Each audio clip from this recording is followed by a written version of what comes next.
Trajano Potentini desde el primer portal cívico de la República Dominicana. En el día de hoy, como puede observarse en pantalla, en nuestra condición, en nuestra calidad de presidente de la Fundación Justicia y Transparencia del ámbito cívico, una entidad de sociedad civil que habíamos venido atacando, dándole un especial seguimiento a la imprudencia en que se había convertido la apertura de tiempo de las escuelas en todo el país, bueno, en gran parte del país. Y ello así se planteaba que de forma semipresencial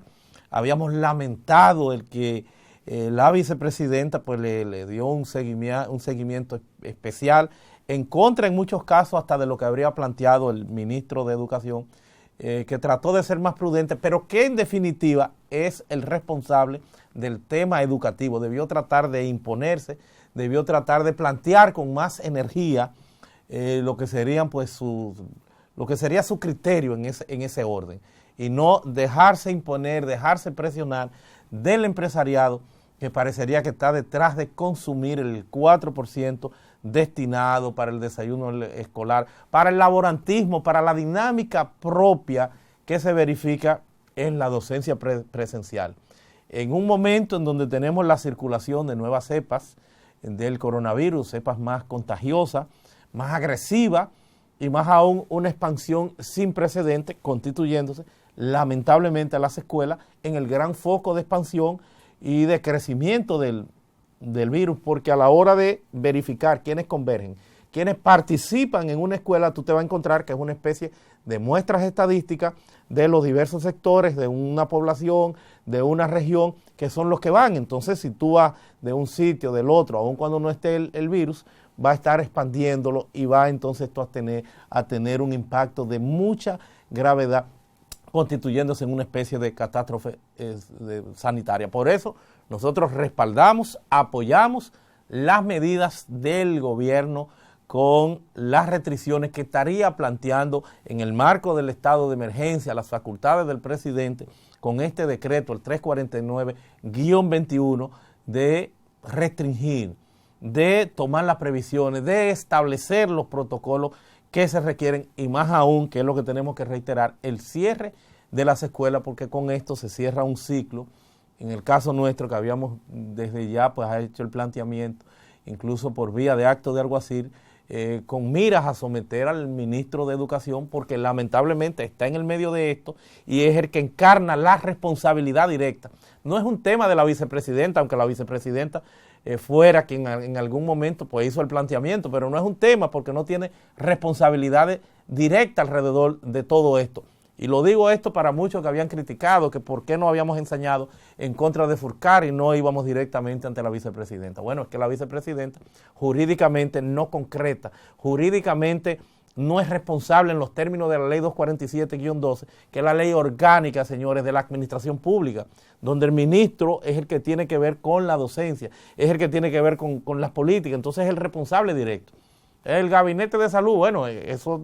es algo que la expresión jurídica de un gabinete de salud que pudiera ser aplicable para el contexto actual, pero no así con el asidero jurídico que entraña lo que es una responsabilidad de cara a un sometimiento que sí le corresponde al ministro de Educación como al ministro de Salud Pública en su respectiva área. Aun cuando haya esa expresión, más que todo administrativa, más que todo de una señal, de una política del gobierno, de la conformación de un gabinete de salud para el manejo y el seguimiento oportuno con la vicepresidenta a la cabeza. Pero de ahí a derivar responsabilidades por las acciones de un ministerio, jurídicamente no es viable si no se hace con el ministro como habíamos planteado. Pero ese es un capítulo al momento que se cierra, y se cierra porque se ha temperado, porque se han cerrado las escuelas. Lo que sí tendríamos que continuar criticando es que todavía en el decreto hay un aspecto que lo dejan a la discrecionalidad de las escuelas privadas o de los colegios privados. Entonces se le dice que discrecionalmente sea ellos quienes determinen o decidan si en función de los protocolos, con estricto cumplimiento a los protocolos, si ellos quieren entonces que aperturen o que le den seguimiento a las clases semipresenciales. Es una debilidad que no debió estar considerada, no debió estar consignada en el decreto, artículo 14, en la parte final, que es donde establece el cierre de las escuelas y lo manda entonces a que sea solamente a distancia. Yo lo que creo que es el momento, y por eso lo vamos a sugerir de nuevo, se lo vamos a plantear al ministro de Educación, porque tendremos que abrir más temprano que tarde las escuelas y el país, pero no es el momento. Estamos con un rebrote, estamos con una situación de gravedad. Por eso el planteamiento que le hago desde ya al ministro de Educación es que la UNESCO y de igual forma la UNICEF han planteado lo que es una especie de manual global de directrices, de pautas, un marco legal global es lo que están planteando, para garantizar un retorno seguro a las escuelas. Un retorno seguro con un protocolo, con una logística que previamente se organice, se prepare. Hay que ver si los centros educativos están adecuados para eso. Si es 1 metro, si es medio metro de distancia, cómo tiene que observarse, cómo tiene que darse esto, la entrada, los recreos. O sea, hay un sinnúmero de pautas que perfectamente podemos nosotros como país acogernos a ellas, tomar en consideración esa experiencia comparada y el ministro, señor Furcar, ir trabajando ya en esos temas conjuntamente con la gente de salud pública en lo correspondiente a ese protocolo sanitario que debe observarse. O sea, buscando el seguimiento, la asesoría técnica de salud pública, pero encarnando esa responsabilidad a educación, que es a la que responde, y que estemos entonces en condiciones, en septiembre, en el mes que haya que hacerlo, en condiciones posteriormente de abril, pero con la garantía, con la seguridad, aún lo que puede estarse dando del coronavirus, porque si el coronavirus sigue en aumento, y si no hay más nada que hacer, y si tendrá que explayarse, desarrollarse,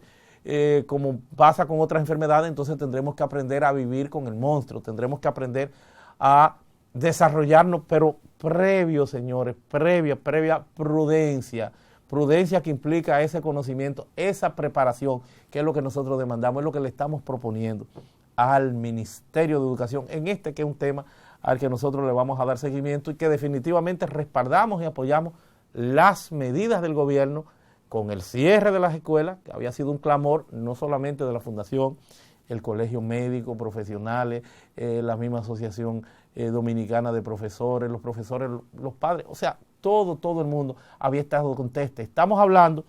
de que hay más gravedad con la pandemia, el índice de mortalidad es mayor, el índice de positividad es mayor, o sea, estamos en presencia al borde de una catástrofe sanitaria,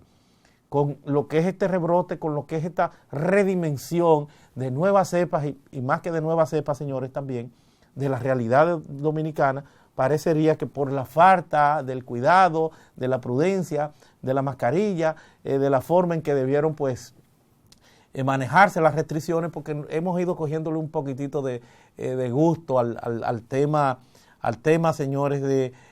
la libertad, del romo, de la tranquilidad, de apartarnos de creer que esto no existía. Lo que hay que seguir arreciando con la parte de la vacuna, campaña más efectiva, de motivación para que la gente se vacune, porque es un tema que no podrá ser nunca bajo ninguna circunstancia obligatorio. Primero porque es una vacuna que se ha hecho en un tiempo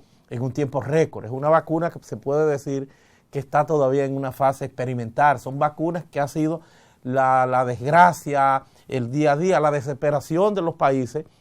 por aperturarse, por contener los efectos de este virus, que trajeron como consecuencia el que se liberen todos los procedimientos y los trámites que son mandatorios para la elaboración y la aprobación y en este caso la verificación de la eficiencia de una vacuna. O sea, todo eso se ha saltado por alto. Entonces nosotros con la vacuna, que es mejor que nada, seguimos siendo una especie de conejillo de India. Entonces no se te puede obligar, pero sí hay que motivar porque es necesario, porque es importante, porque, reitero, es mejor que nada. Y si vamos a las estadísticas, tú te vas a encontrar con que los que se están muriendo no son los que están vacunados. Van a aparecer 1, 2, 3, 4, 5, 10, 20, 50 casos aislados,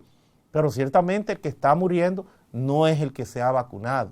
Y mientras más han completado su dosis, mayor es la protección que tienen. Entonces la vacuna es importante ponérsela. Por eso tiene el gobierno que proyectar, tiene que promocionar, tiene que dar incentivos, tiene muchas de las ideas que han surgido ahí que yo creo que pudieran ser atendibles, es que el toque de queda solo aplique para el que no esté vacunado. Entonces creo que sí, que eso tiene que ser que eso pudiera ser considerada, y otras alternativas de incentivo para que la gente cumpla con esto que pudiera proyectarse como una especie de deber. La China, que es la que más tienen aquí, no vemos que esté ni siquiera dando esos problemas de efectos secundarios y otros. Entonces yo creo que sí, que hay que vacunarse, hay que ayudar al gobierno, ayudarnos todos a enfrentar esto con las restricciones que haya que hacer. Lo que sí hay que irse preparando para afrontar bajo el criterio, el concepto que sea, lo que son pues las nuevas emergencias de esta enfermedad. Es más bien lo que nosotros queríamos plantear. Ha estado con ustedes Trajano Potentini dándole un especial seguimiento a todo lo que tiene que ver con esta pandemia y el accionar del gobierno pues frente a la misma. Hasta la próxima.